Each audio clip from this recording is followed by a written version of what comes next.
Hey, hello YouTube, Trademark Kill here, and as you may know, today on the 9th of October 2017, the RWBY Volume 5 official trailer dropped. And unfortunately, it wasn't a story or character trailer like the two previous that came before it. It was the full-blown volume trailer with the clips of each episode, and I'm going to come up, I'll give you guys the timestamp of each video, or each thing, and I will try to put a screenshot on the screen as well. And I'm going to try and talk about something with each of these shots that I think is going to be very important to the story, or we have a lot to speculate on. So, we are going to go right into it right now with the Volume 5 breakdown of the trailer. Now to start, at around 6 seconds, and please don't mind if I look over here a lot, this is where my kind of reference monitor is for the screenshots we have. We have Team Ranger walking into a kind of courtyard surrounded by buildings. This could possibly be Haven's Academy, or at least like a living residence for Haven Academy, depending on how they're connected. Or at the very least, the home of Leo Lionheart. However, that could be disputed because there is no Crow in this image, at least not at this point. And we all know that Crow was going to take Leo Lionheart, or take the girl to, sorry, not the girl, but Team Ranger to see Leo Lionheart via what RWBY said at the end of Volume 4 in her note to Yang. Now, the quote, and I don't like to put too much emphasis on what's being said at the time because of the simple fact that they could be purposely disconnecting dialogue and scene. But they say a little bit shortly after that there appears to be no one here, which makes me even want to connect it more to Leo Lionheart's residence at the very least, based on the idea that they would be going to see him alone, and if he's not there for whatever reason, if it was Haven Academy, there'd be a lot more people there. Maybe Leo Lionheart has convinced them all to go home and kind of take time away from the campus to do what Dr. Watts has told them to, has tried to convince him to do, which is search for the relic underneath Mistral or underneath Haven. But that's a possibility, but I would not doubt it if it's just Leo Reinhardt's residence, although even though that RWBY kind of says it in plural that nobody's here, as if there's supposed to be more or expected more people to be there. So that may be, I can see both arguments here. However, I don't think it's going to be too big of of something, and especially since they could again be disconnecting dialogue to the scene, even in slight ways. Shortly after, at the 11-second mark, and I don't want to try, I'm just going to try and break this down really quickly. It's just a shot of Salem and Cinder from a kind of, I wouldn't say odd angle. It's kind of a bird's eye angle right now. But that could be put in context better to the scene when we get the full scene. And it looks like this a brief conversation happened, and Salem is remaining in her seat as Cinder walks away. And they said something about the White Fang wanted the destruction of Mistral. That kind of seems odd because Salem is like the overlord, basically. She's the biggest bad. But it seems like in some way or shape or form, she's pretty fair. And she's a woman of her word, as it were. And that she's going to hold up her end of the bargain as long as the other person's end of the bargain, or what she's looking for or looking to trying to get out of the deal, is held up as well. So it sounds like kind of a fair deal, and that she's not 100% corrupt, although that's kind of hard to say right now when it's supposed to be the big bad. You know what I mean? But other than that quote, and again, that quote should not be put into this context of this scene because it could be a misplaced dialogue, just kind of built as a trailer. But that quote specifically is a bit more important, and again, if you want to listen to the quote, is at the 11th, starts at the 10-11 second mark. Now again, to jump just a little bit later on, at 15 seconds, we see Ilya and Blake at Blake's home. she talks about how Blake's plan's not going to work and to leave Menagerie while she can. That tells me one of two possibilities. One, either the people of Menagerie are in on the White Fang's plan and are going to rise up against Blake's family to kind of take control back of the island in the name of the White Fang, or someone's on their way that's going to fuck their day up, namely probably Adam. So with those two thoughts in mind, I think that there's a really good chance that this volume is going to be definitely where we get Blake off the island.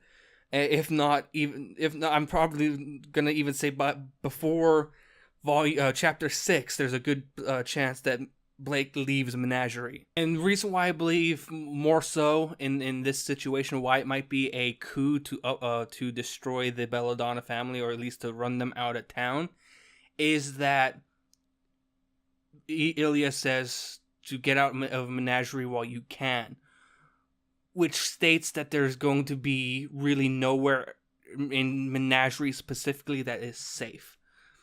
So that kind of just wants me to believe and feel like it's going to be on a larger scale than just Adam coming back. And what we'll see later in the trailer is another reason why I believe it's going to be a coup that's going to destroy. That's probably going to end up in Gira and Kali's maybe not death, but they're kind of following. They're them following Blake back to the mainland. But we'll get to that in a second.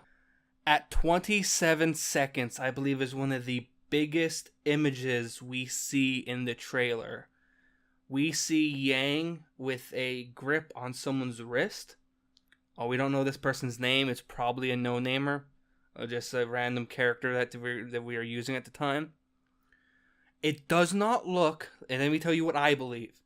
Using this sequence as a whole, if you take past the screenshot, there does not seem to be any sign that this person is hostile. Maybe she's... No, there's no... I don't want to make too many assumptions, or even though this is a breakdown. And the framing, specifically at 27 seconds, is not a framing you would usually see when you're framing a good guy, if that makes sense. The framing on this looks very, very off. And I have been touting it from the end of Volume 3.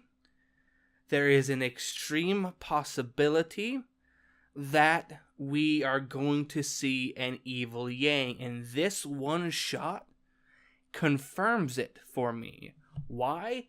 She doesn't need to look for RWBY. She knows exactly, or would know, where RWBY is going. She knows that RWBY is going to Mistral to speak to the Professor Lionheart of Haven. If she is still sitting here and she still talks about how she's looking for somebody, she doesn't need to say or do any of that. She knows where to find RWBY. This has to be her looking for Raven. And that means we could be seeing a darker side of Yang. And the following scene where she just punches him out kind of tells me more that she is not gonna be at least a good character much longer, or at least a betweener character much longer. Think this is the evolution of evil Yang. Unless there's a huge portion of this scene we don't have, we do not know. I do not think Yang is going to be called a good character or on the good side much longer. Maybe a chaotic neutral side. I know that I use that term a little bit, but the framing the way she says the quote and her actions to what appears to be a non-hostile person kind of tells me that she is not a good person, or at least not a considerate person, or someone who's completely out for what they want, what they need, and are going to destroy anyone in their way as long as it makes their goals happen. That, depending on what she does, could make her a bad guy. So this frame right here tells us a lot more about any character we know of in this trailer currently. At 46 seconds, we get a profile shot of Adam Taurus approaching Sienna Khan, the leader of the White Fang, or at least maybe the majority or now a splinter faction of the White Fang. The kind of good splinter faction as far as we know. We get a decent image of her. It's way too zoomed out and too much of a wide shot for us to actually get any detail on her. However, she is very well guarded by 4 armored and armed guards. This is a important shot because this connects to what I said about Blake. This is why I think it's going to be a coup. By telling Adam Taurus in Volume 4, the Fennec brothers, let Adam know where Blake was, and he's still here fulfilling his mission to Salem. So that tells me that he's not going to have any involvement in Menagerie. Because unless he leaves here this instant and then goes to Menagerie, I don't think there's that much time for him to get to Menagerie that fast to cause trouble. That's why I believe it has to be a coup, because he's still dealing with Sienna Khan at the White Fang's headquarters. At 57 seconds, we get a upward shot of Raven, as if someone's looking up at her, with the quote, my sister knows where the Spring Maiden is, and I know where she is. So we could be very quickly transferring away from Haven and Mistral. However, I don't think, though, that, because the imagery basically right after, at 58 seconds, is of an airship flying through the air above the water. And that's kind of made us think that we're in a rush to go somewhere. We're on an airship, we're taking off. However, that's very possible to be Weiss's airship that she took, that she kind of boarded to get to Mistral, or what we presume where she's going is Mistral. So that could be very possible that is Weiss's airship. And there's also another shot later that I'll cover in a second that could also support that. 1 minute 7 seconds, we get a whip come into shot and wrap around the throat of who we presume to be Leo Lionheart and start strangling him.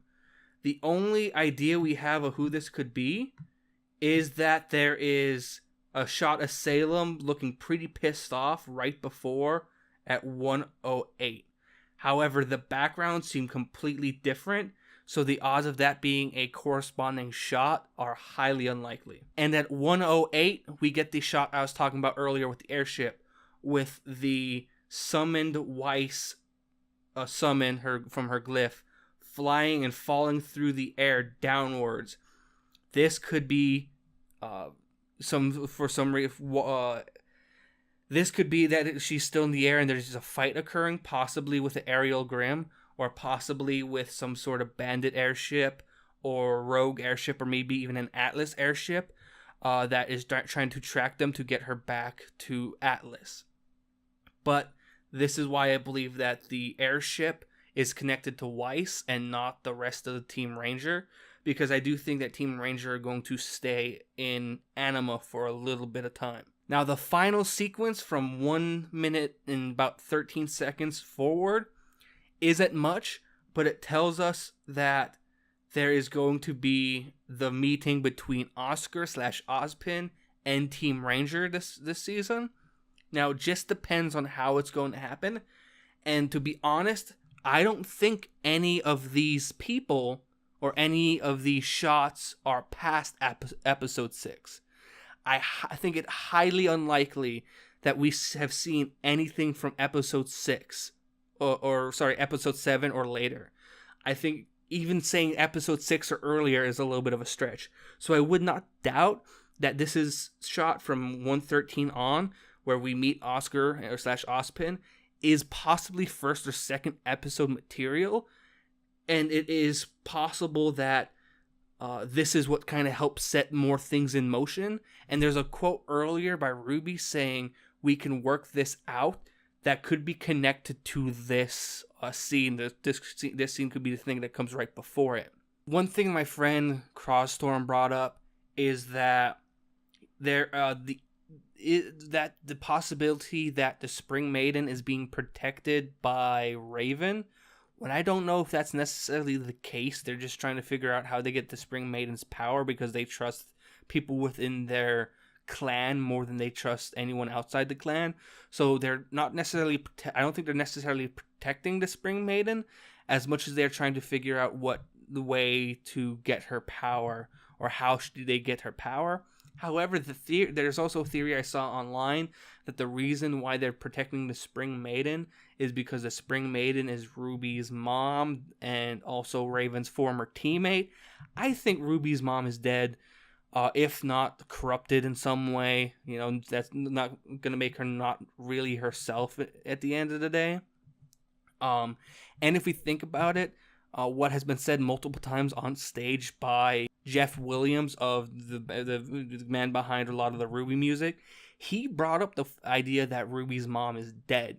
So the idea of making it a major plot point to have her a corrupted Grim thing or being a Spring Maiden doesn't make me feel like it would hold much weight.